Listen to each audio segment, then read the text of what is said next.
Hey guys, Yoda Code 43 here today with another car review for you. Today I've got the keys to this 2018 Mazda CX-5 Grand Touring front wheel drive. It has a 2.5 liter 4-cylinder non-turbo engine, a 6-speed automatic. So we're going to take a walk around, talk about the basic specs, and talk about the competition. Then we'll move on, take a tour of the trunk, under the hood, and inside the car before we take it for a drive. So the Mazda CX-5 that you see here is a 2.5 liter 4-cylinder engine with 187 horsepower and I believe 185 pound-feet of torque. Fuel economy for a front-wheel drive is 25 city, 31 highway. All-wheel drives, I believe, drop to 24 and 30. Curb weight is about 3,530 pounds for a front-wheel drive, going up to about 3,670 pounds for an all-wheel drive. Competition would be Ford Escape, Kia Sportage, Jeep Cherokee, Nissan Rogue, other vehicles like that. As far as the styling is concerned, I really like the look of this car. Though it does sit pretty high in the back. There's a lot of fender well to tire clearance. I realize it's an SUV, but it's not an all-wheel drive. However, I'm a big fan of how the rear end looks with these like Hawkeye tail lights that wrap around the sides of the car, have circular elements in them.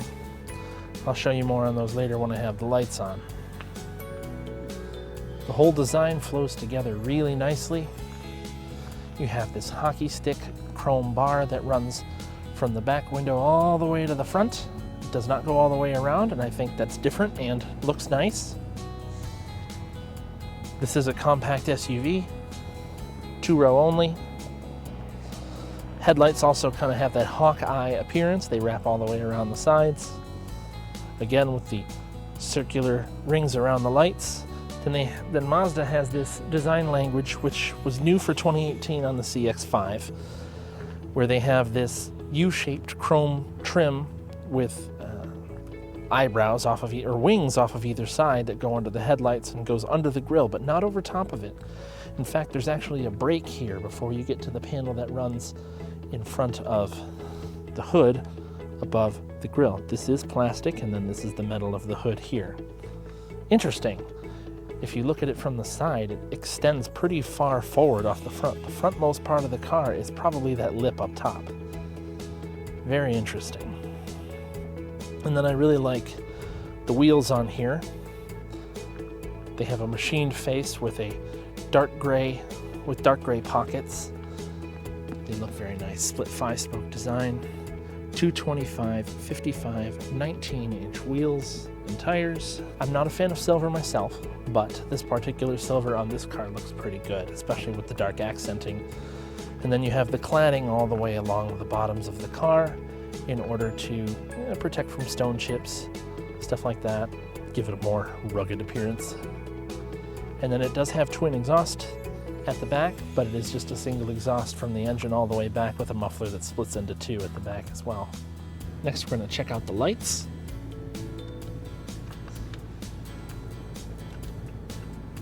So there are turn signals in the mirrors here. And then the daytime running light kind of runs like an eyebrow off the back of the headlight here, down to the circular ring in front. They are HIDs, and then you have the running light that runs along, continues that same pattern all the way down to the signal in the centermost part, inboardmost part of the headlight. Around back, kind of the same pattern. You have the line that leads in to the circular part of the taillight and then leads out. Regular halogen bulbs for the signals. The brake lights are the circular ring around the light you see there that also act as the running lights. Next, we'll check out under the hood and note the gas door here as well. That is how you release the gas door. We'll also note the sound of the doors here. Sounds pretty solid.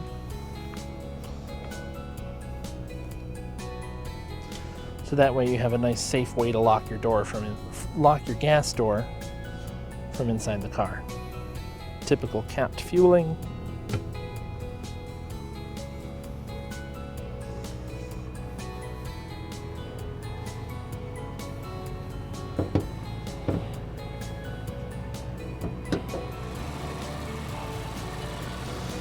So like I said, the 2.5 liter SkyActiv technology engine, which is 187 horsepower, should be 180 pound-feet of torque.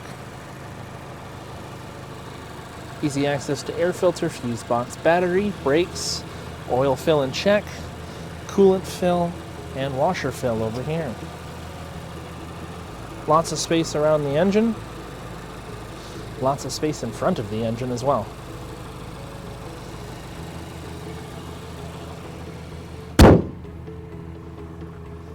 Next, we'll go check out the trunk. There are two ways to open the trunk. You can either use the button here, which I will use. Turns out it didn't work. Or you can use the button under here. To release the trunk, you have a button right under the center next to the camera. And then this is your button to close and a handle to also close the trunk. Space behind the back seats is actually pretty substantial. Seems a bit larger than our Cherokee we have at home, which is pretty awesome.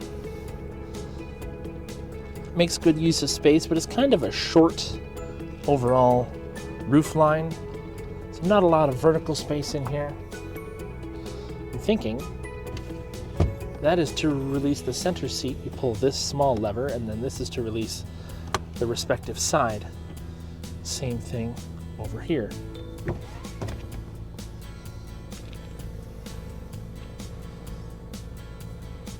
You get a warning chime for the trunk. Next, we'll check out the interior, starting with the back seat.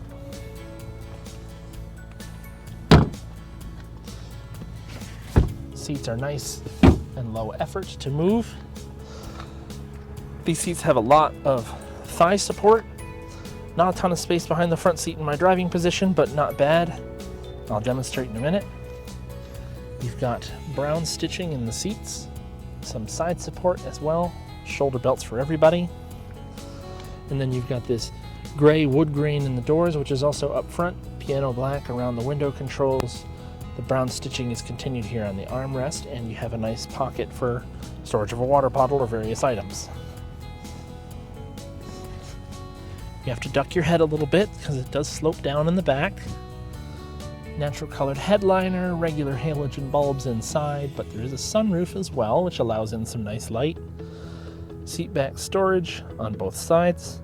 So I'm sitting behind myself, and my legs actually sit kind of high. Honestly, I wouldn't mind a little more leg room because then my legs could actually sit down and use the thigh support that's here. There are climate control vents as well. And then, if I remember correctly from other modern Mazdas I have seen, the seat's actually really cushy back here. It's comfy. When you pull down the center armrest, you have your cup holders. You have a place to set like a phone or a pencil or something. But when you open here, yes, you have your charge ports in the center armrest for USB charging. Nice touch. Moving on to the front.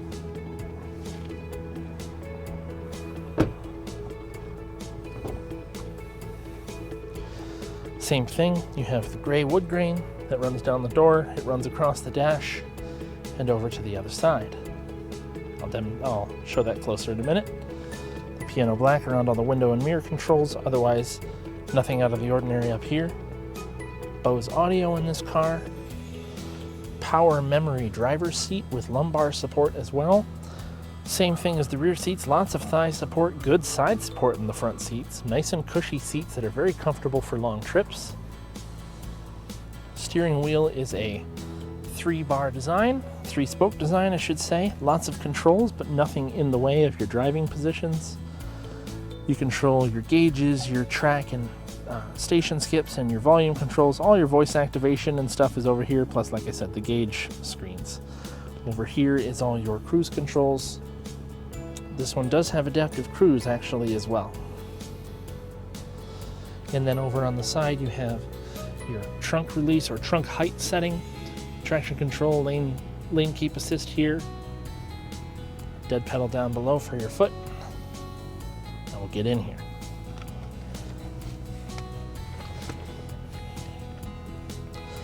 I like the way modern Mazda's gauges are laid out, where you have your tach on the left, speedometer in the center. Those are analog gauges with a gear indicator on the left-hand side, and then your various screens on the right. So the right side is a screen, like I said. You can reset it with the knob up here, but when you press the info button, you can see your trip A and B, your service interval, which shows your temperature of the vehicle up top, and then fuel levels always on the bottom, your lane keep, just a general distance to empty, and your compass, then back to your trip, which shows live mile per gallon along the top there. Climate control vents are nicely laid out across the dash. You can see the wood grain, like I said, that continues long here. Nice leather stitching across the dashboard as well. Soft touch up here. Soft touch on the whole dash, but it's more like rubber foam up top and like actual leather down here. The leather quality is really nice. It has a good grain to it. Give you a nice up close look here. Feels good to the touch. It's a little slippery. I wonder if that's just the cleaner they used on this particular car. HVAC controls are all hard buttons. It is dual zone automatic. Pretty easy and intuitive to use. You have heated seats in this car as well with their own dedicated buttons. Power point down below, and I think this is where normally a wireless charging pad would go. This vehicle doesn't have it, but maybe the upper level trim does. Gear shifter is pretty typical of standard modern cars. Then you have your sport mode button, up to turn it on, down to turn it off. Parking and brake and hill hold. And then these are radio controls. Now, the radio screen is touchscreen, but this is actually where you adjust the volume with that dedicated knob on the right. But you can do everything else with the knob here. It's really not bad to use. I'm not a fan of the remote operating like that, but like I said, it's not bad to use in this car. Like I say, it is touch up here. Works very nicely, responsive. Looks a little outdated, but nice large text to display, easy to read. Works well enough. Glove box is large and flocked. Feels nice. You have an audio speaker up front here. Audio speakers in the pillars for the Bose audio. Good sized visors that are lit.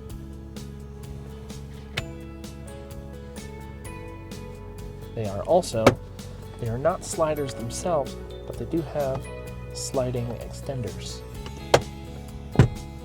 Then you have your standard map lights up top, your sunroof control with a manual shade. Sunroof works quickly. Sunglass holder as well. Then auto dimming rear view mirror with HomeLink as well on it.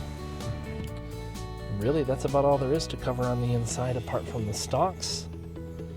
Wiper controls on the right. I really like how Mazda has designed them. They kind of stand off of the steering wheel like this on both sides. Your light controls are all handled with your signal stalk as well. Covering the key of the Mazda CX-5, nothing on the back side besides the manual key release. Front side has your Mazda logo, lock, unlock, trunk release, and panic alarm. Okay, going for a drive in the CX-5. I promise, that was not an intentional bad rhyme, but now that I say it, it totally was.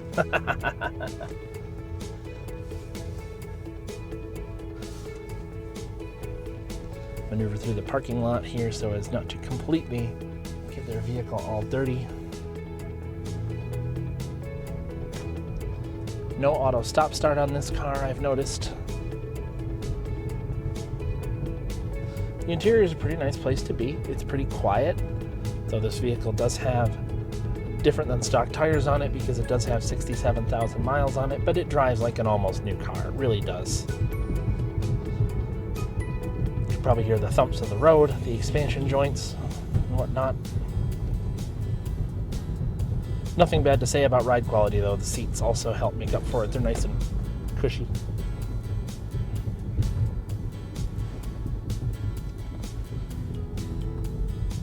We're going to put the car in sport mode so that once we get around the corner here, we can do our 0 to 60.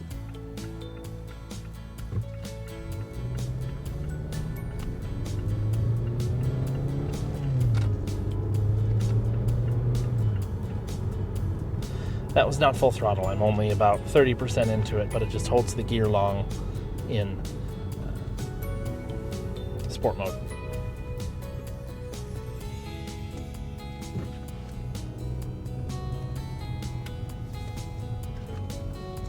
Okay, here we go.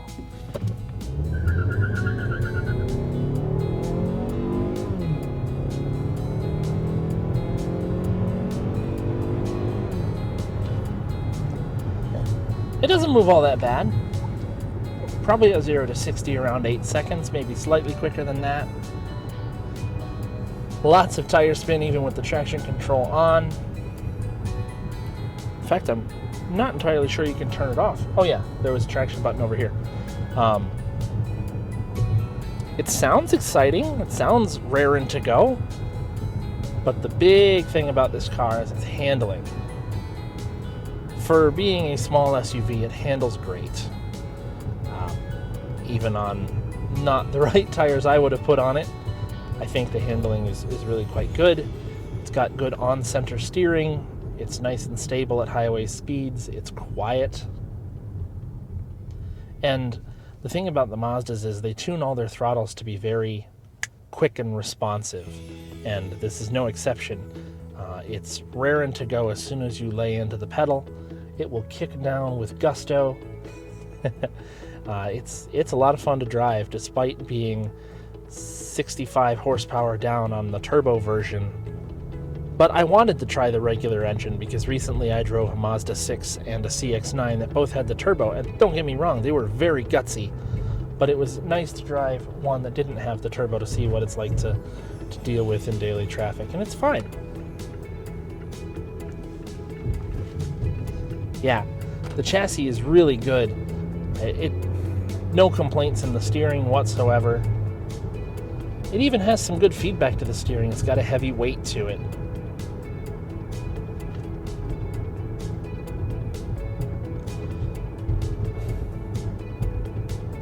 Just cruising along, and then want the kick down. And it's happy to do so. See, I actually like how this engine sounds compared to the other two cars that I drove from Mazda. They have the turbos, like I said, but I think their sound was pumped in. I don't think this one is. I think this is all the natural sound, and I like it better. It has more high-strung sound to it, and I don't mind that. But I also like sporty cars, which this feels like to me. Like I said, it's not fast. Probably 8 seconds to 60.